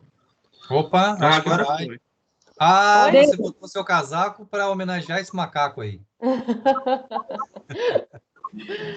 Agora foi, confusão. Então vamos lá, rolou. Nossa, que foto chique, hein? Ah, chique demais, né? Ah, foi, hein? Adorei usar fotos. Estava inspirada. Então, meu tema são trens turísticos de Minas Gerais. Como é que eu vou passar isso aqui? Será que isso? Aí o meu problema aí, reflexivo, é sobre a questão da reativação de ramais de trens turísticos em Minas. Não passou. Não passou? Não, tá ainda no trem do início. Vamos ver. Foi? Foi? Não, a gente observa Aqui à esquerda as transparências. tá uma entendi. foto do macaquinho com a mão na boca. Uai, tá, eu vou assim. Rolou? Tudo bem. Então tá, vamos assim, porque tá confuso aqui. Então, a minha questão do meu problema é essa reativação de ramais de trens turísticos em Minas e qual que seria uma prioridade de implantação desses ramais e qual que seria uma possível demanda para esses ramais ao serem reativados. A minha hipótese é que alguns desses ramais que se deseja reativar, eles não teriam uma demanda, né? Na hora que eu for hierarquizar eles lá, eles vão ficar muito abaixo. Acho que vai ter uma disparidade grande e alguns não vai ter uma demanda que vai justificar a sua reativação. Não vai fazer sentido, assim. A justificativa é porque existe um discurso até um pouco saudosista, assim, né? Sobre essa questão dos trens em Minas Gerais, de reativar esses ramais e o trem turístico, aquela coisa toda. E existe uma intenção, de fato, de reativar essas linhas de trem em Minas. Então, eu acho que é legal estudar isso para ver se realmente, se for reativar mesmo, então quais vão ser os primeiros e qual vai ser a demanda e se isso vai fazer sentido realmente. Então, o meu objetivo ele é hierarquizar esses ramais por prioridade de implantação e aplicar uma metodologia para poder estimar a demanda deles. Qual demanda que teria. E, por fim, as minhas referências bibliográficas, essas duas primeiras aí, elas falam muito sobre essa questão do patrimônio ferroviário, dos trens turísticos. Eu acho que elas vão ser interessantes para me dar esse apanhado geral, assim, do que é o trem turístico, né? Assim, qual que é a importância dele, qual que é a relevância, como é que ele entra, assim, né, em relação ao turismo, enfim. Vai ter essa discussão. Aí, depois, essas próximas três de verdinho aí, elas são estudos de caso turísticos que realmente foram implantados. Então, eu acho que vai ser legal para poder ver na prática como é que isso rolou e está rolando, porque tem algumas linhas, né, que funcionam. E tem também uma visão internacional que eu achei legal de ter, que é esses 5 aí. O texto 6, ele dá uma contribuição metodológica justamente para uma implantação de trens turísticos no Brasil, então eu acho que ele vai me dar esse norte legal aí sobre, em termos de metodologia mesmo. E a 7, vamos ver o que é a 7. Sim. A ABPF, ela é essa Associação Brasileira de Preservação Ferroviária, ela é uma dessas que tem esse papel atuante, assim, em relação às ferrovias. E aí esse texto 7, aí, ele vai me contar um pouco sobre a história dela, enfim. Então, acho que vai ser legal. E esse texto 8 é porque eu estou falando sobre turismo, né? Então, eu fiquei curiosa, assim, sobre entender um pouco mais sobre o turismo mesmo. Então, acho que vai ser legal ler isso aí e entender um pouquinho dessa dinâmica, né? Porque não é qualquer trem, é um trem turístico. Então, ele tem essa relação direta aí. E é isso.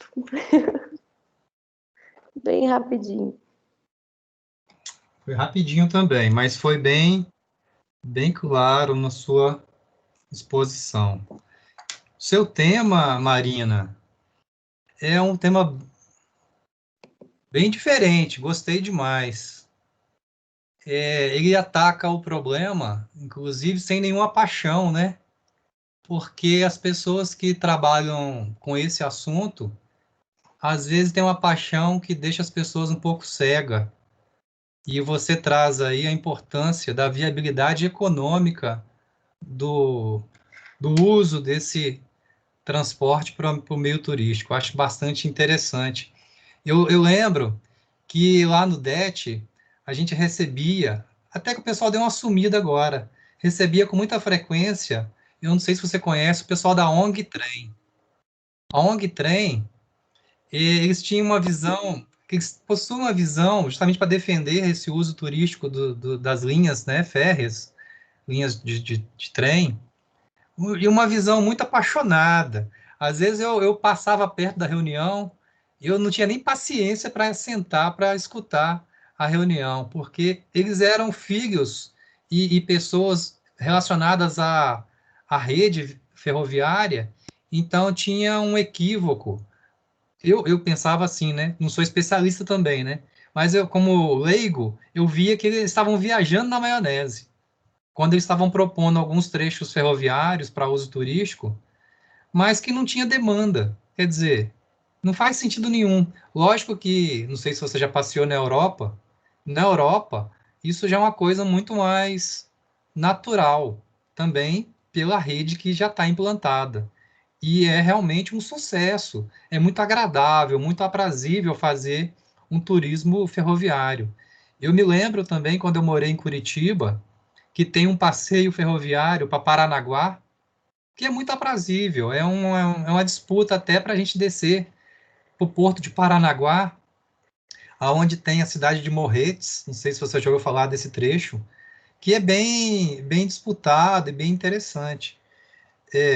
Eu creio que gostei muito também da sua hipótese, porque a sua hipótese justamente levanta uma racionalidade para esse tema. Você está dizendo ali, vai revelar se trecho A ou trecho B, se ele tem demanda ou não tem demanda. Se o trecho ele está todo detonado, para ter que fazer uma readequação para depois arrumar a demanda, imagina o investimento disso. Lógico que também a gente não pode dizer que não vai servir para nada que tenha um trecho turístico. Justamente que eu acho que a demanda se cria, pode ser criada depois que o sistema, se tiver uma viabilidade, até do próprio turismo, pode ser que se torne uma coisa aprazível. Lá eu vejo aqui uma intenção de fazer dessa região cervejeira aqui do Olhos d'Água até no Belvedere. Então, assim, eu gostei muito do seu tema. Vamos ver até onde você vai com isso aí. Eu acho que vai dar certo. Sobre o seu orientador, tem uma opção aqui que seria o professor Guilherme. O que você acha? Gosto da opção, Guilherme. Gosta da opção? Ele é arquiteto, né? Ele tem uma visão da estrutura de formação das cidades e talvez ele possa te ajudar um pouco nisso.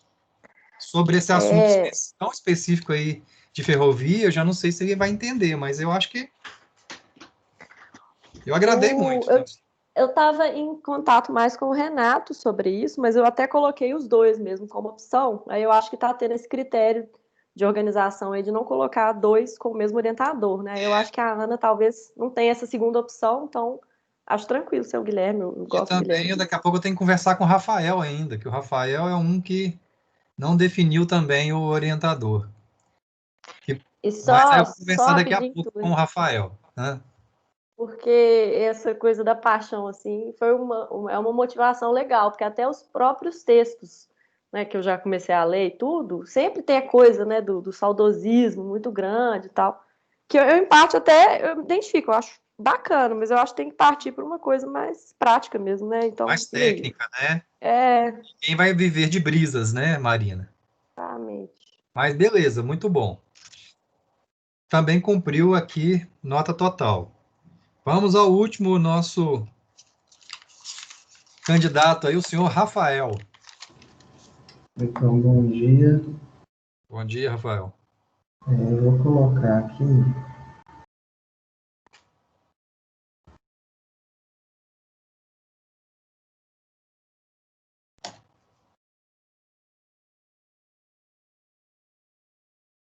Ô, Tuller, é para a gente te mandar essa apresentação? Sim, eu gostaria que mandasse a apresentação. Sobre essa PDF. ficha que eu pedi para preencher, eu acho que não vai ser necessário mais, porque eu não estou tendo dúvida nenhuma da qualidade do trabalho de vocês por enquanto.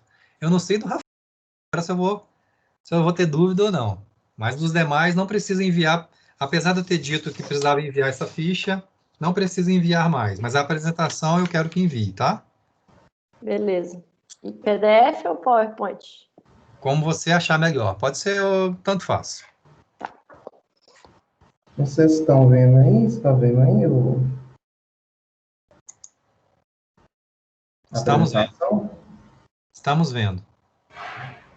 Tá. Então, o meu tema, eu acho que ele se aproxima um pouco da gente se aproxima bem assim, do tema da ISIS, mas eu acho que é um foco um pouco diferente. Acabou que eu coloquei ali como orientador sugerido o professor Guilherme, e eu já até cheguei a conversar com ele sobre isso, e não sei, depois a gente pode conversar como é que fica, porque eu já, né, na época que eu estava preenchendo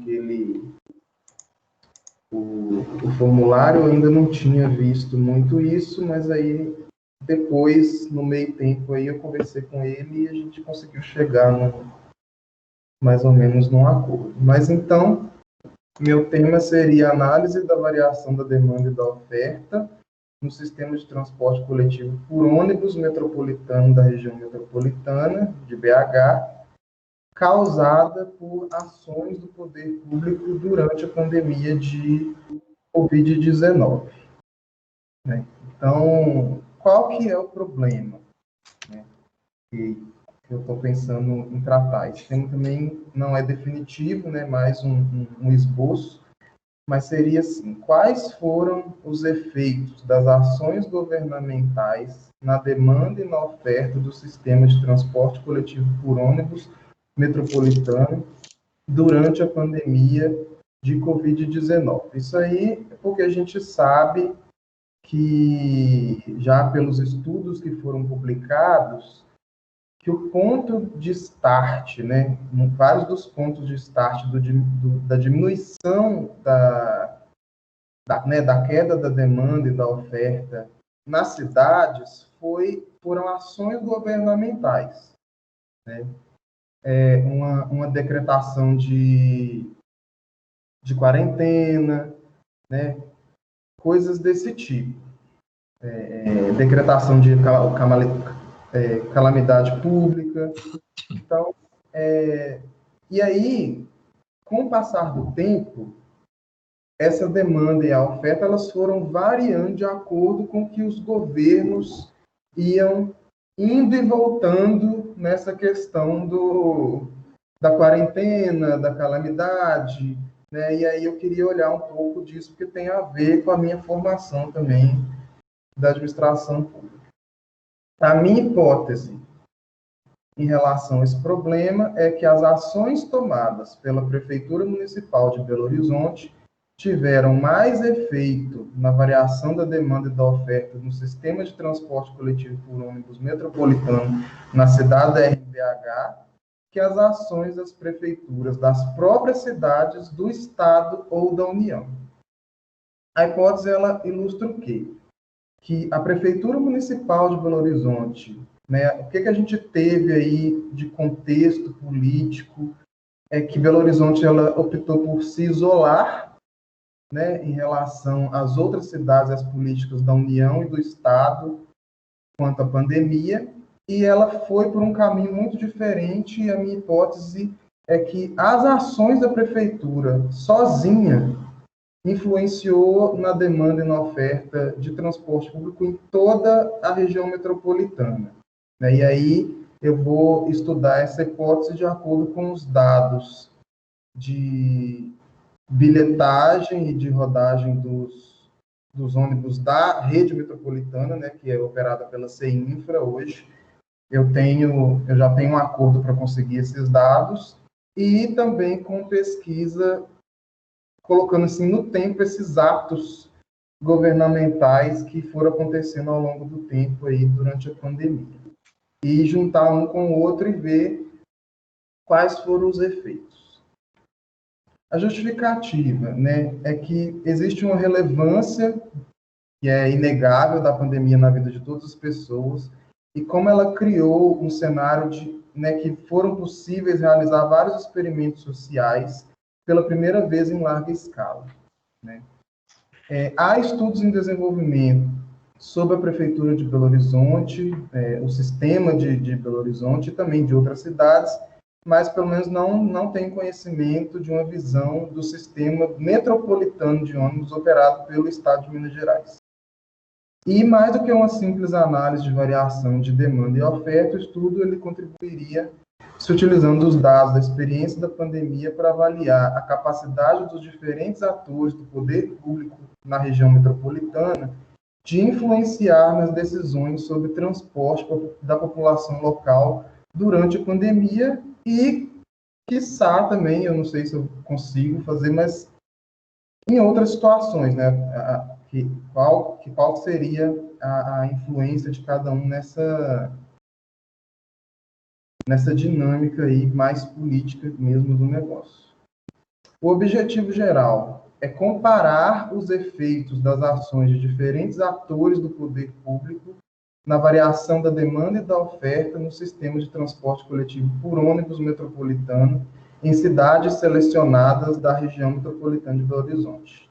Aí eu ainda não selecionei essas cidades, eu tenho que ver ainda, mas eu não pretendo pegar a região toda, mas algumas cidades de acordo com algum critério que ainda está para ser definido. E estudar essas variações. E a variação e a relação delas com as ações de governo que foram tomadas durante esse período.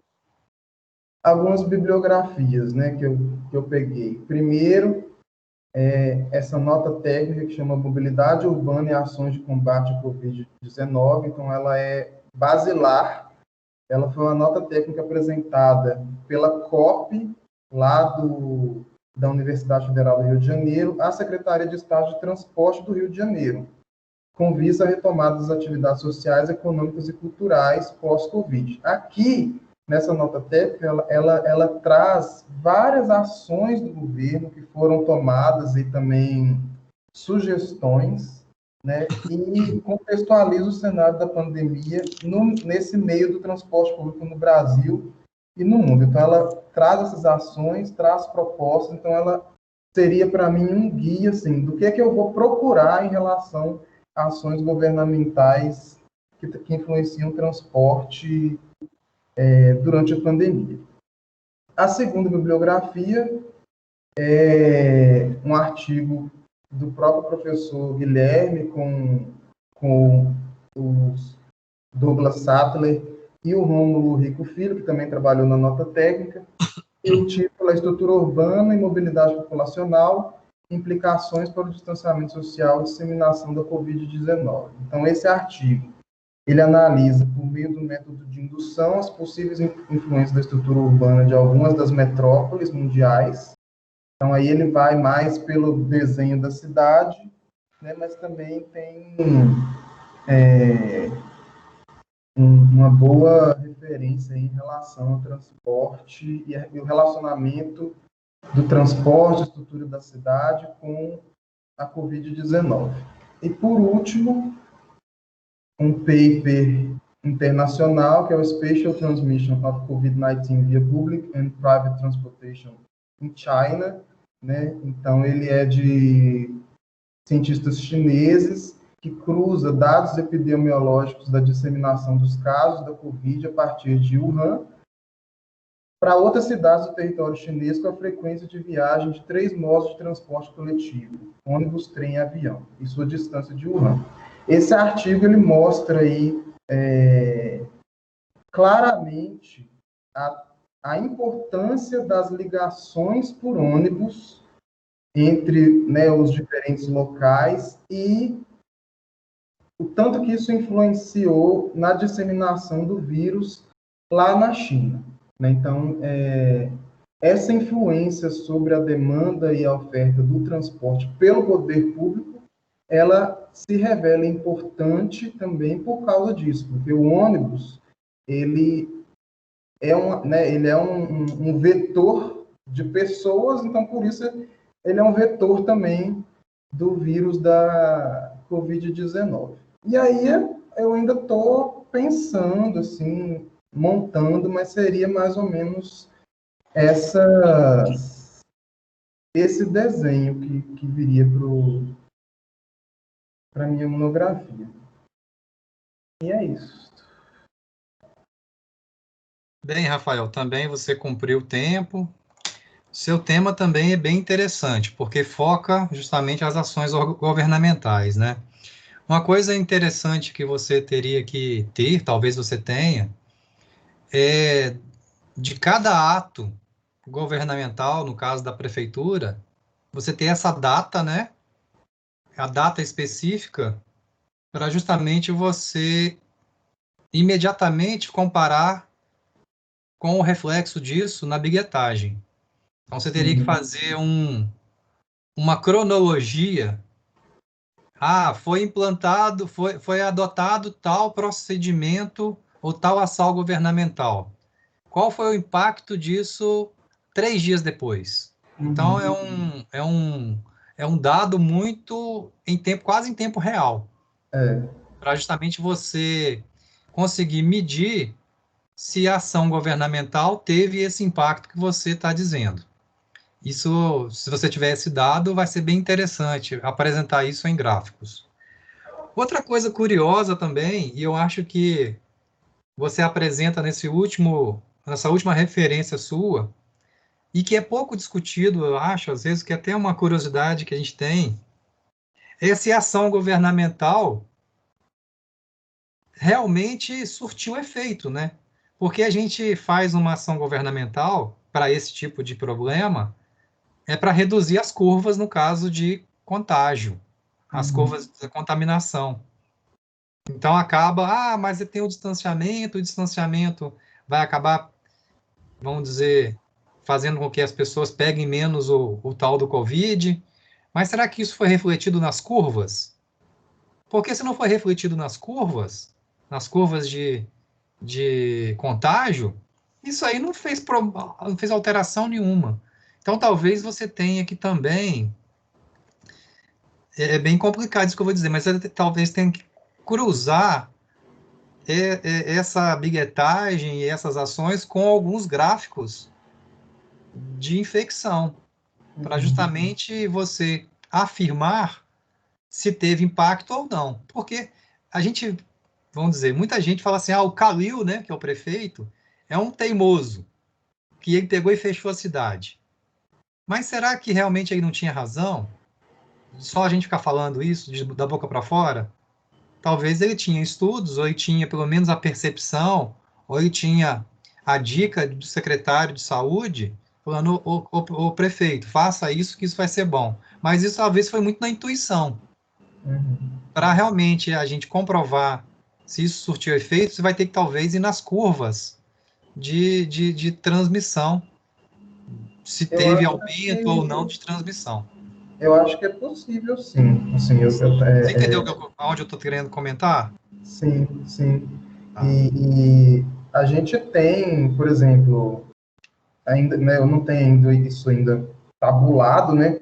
Mas eu já observei, por exemplo, que Belo Horizonte, comparando com a cidade de Santa Luzia, né, Santa Luzia, ela não adotou, por exemplo, a quarentena, né, igual Belo Horizonte. Agora, Santa Luzia, cara, por maior respeito que eu tenha, é muito pequenininha. Então, assim, se você conseguir comparar Belo Horizonte com uma outra capital, aí que talvez seja interessante. Tá?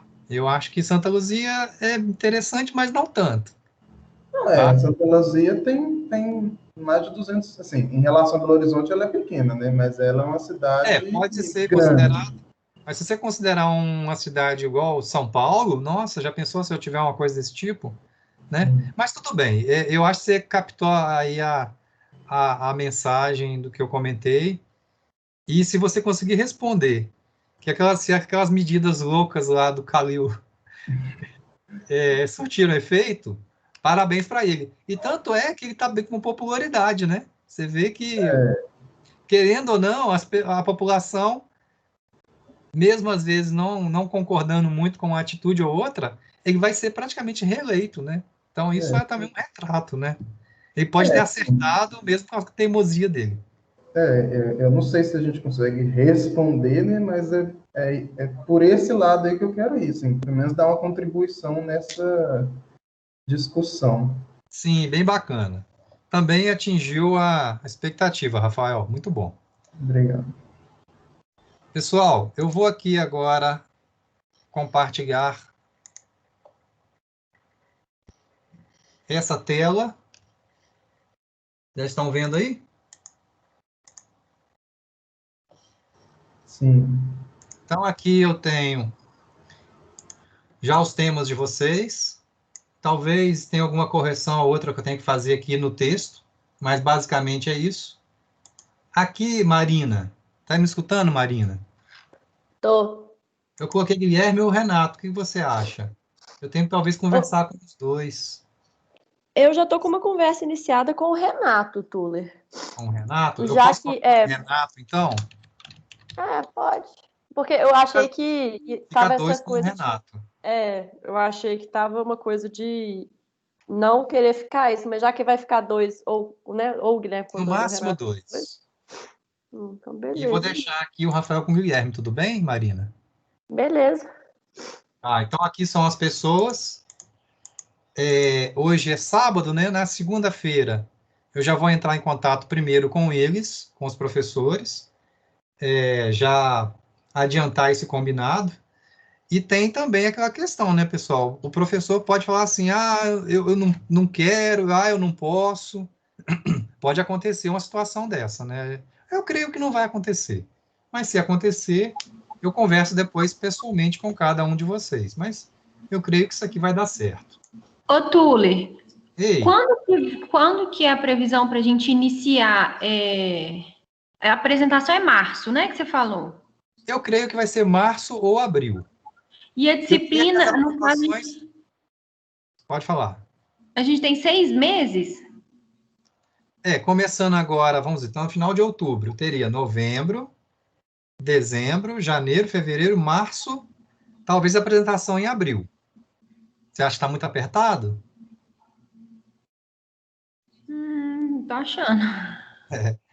Mas geralmente são 6 meses, tá? No máximo 6 meses. Isso é também do... Não, Mas vai dar porque como mudou muito, né, essa questão da gente estar em casa, que a gente mudou, eu mudei o planejamento todo, né? Fiquei meio confusa. Pois vai ficar até mais fácil, então. Você vai poder apresentar em fevereiro. Normalmente seria em dezembro. Seria em dezembro, cumprindo 2 anos de curso. Se a gente fizer a conta, vai dar mais ou menos abril. Tá bom? Mas vai dar certo. Aqui são as notas de vocês. Eu creio que todo mundo atingiu ao que a gente combinou, tá? Então, todo mundo ganhou 70 pontos. Todo mundo está aprovado na disciplina.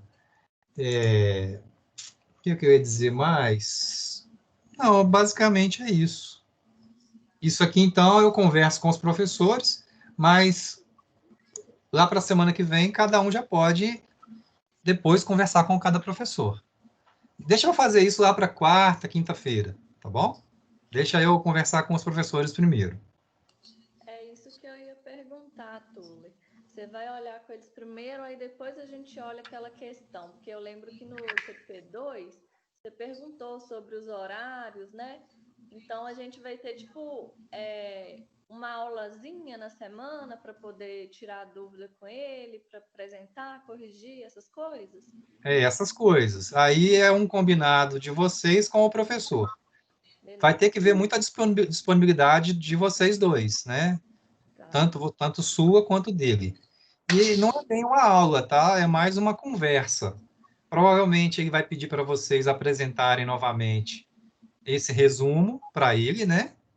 Bem, assim eu faria se eu fosse o orientador. Eu ia pedir justamente para vocês a ideia novamente, e aí começa uma conversa. Não é bem uma aula, não. Ele vai falar assim, vai por aqui, vai por ali, tá bom, tá ruim. Mais ou menos o que eu comentei hoje na apresentação de vocês. Lógico que em muitos temas aí, pessoal, eu dei mais pitaco, né? Eu dei mais, vamos dizer, algumas dicas. Talvez ele, como um professor especialista, ele vai aprofundar mais, vai sugerir outras bibliografias. E aí é um tipo de conversa diferente. Tá bom? Bem, eu acho que nós cumprimos a nossa meta de hoje. Mais alguma dúvida? Não, tudo Aqui tá tranquilo. Não, tá tranquilo. Eu estou parando aqui a